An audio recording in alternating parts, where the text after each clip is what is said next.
During the pilot phase, we trialled various treatment processes, including solvent cleaning, water cleaning, removing of overpaint, to see just exactly what the result would be.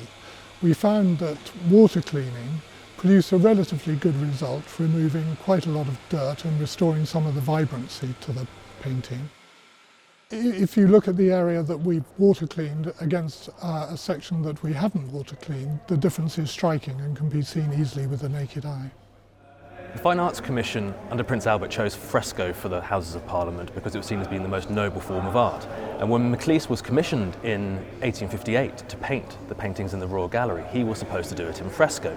True fresco, or buon fresco, as used in Italy and perhaps most famously in the Sistine Chapel, involved painting onto wet plaster. The pigments would then dry into the plaster to become fixed. Daniel Maclise was no expert in fresco, he was an expert painter in oil on canvas. He was a man who could invest a huge amount of detail in building up complex compositions. When it came to preparation, he produced a cartoon drawing, a full-size drawing on paper. This was 45 feet in width. This was done at his house in London, and he did it in segments. And in May 1859, the segments were put together on the wall opposite, and people wondered at the brilliance of the composition, the craftsmanship, the draftsmanship. They were outstanding. When he began painting it in fresco, he soon found, however, that those details could not be reproduced in fresco because you could only paint a small amount each day using that day's wet plaster. He described the result as looking like a patchwork, and he was very unhappy and disillusioned. He tried very hard to get Albert's approval to paint in oil on canvas.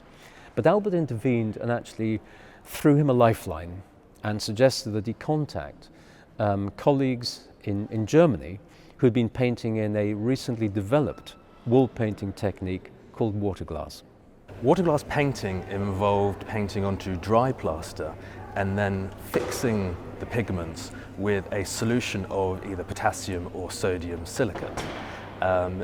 The waterglass itself was invented by a German chemist called von Fuchs in the early 19th century, and it was quickly adopted by artists in Germany who were looking for a new method or technique that would allow them to paint in a Northern European climate while replicating the frescoes used in Italy.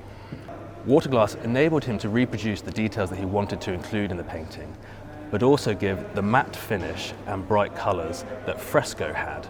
He painted Waterloo some 5 years before Trafalgar, and it was slightly experimental. The plaster is of varying granularity. The surface is sometimes smooth on Waterloo and sometimes slightly granular. And he had some trouble in getting the pigments to stick on the very smooth plaster. So by the time he came to Trafalgar, he knew exactly what he wanted, and he got the plasterer to apply a very even but granular surface, which would absorb the paint nicely in an even manner. Incredibly, Maclise painted these two paintings single-handedly.